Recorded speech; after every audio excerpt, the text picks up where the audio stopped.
You ask Tiger to solve. This deals with linear equations with one unknown. The final result is f equals 4. Let's solve it step by step. Move the negative sign from the denominator to the numerator.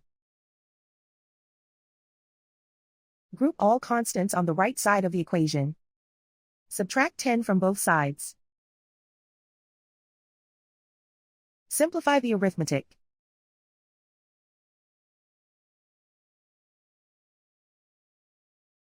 Isolate the f. Multiply both sides by 4. Group like terms.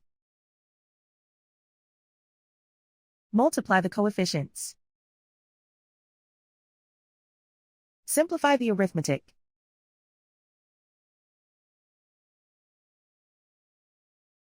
Convert the f into a positive number. Multiply both sides by -1. Remove the ones.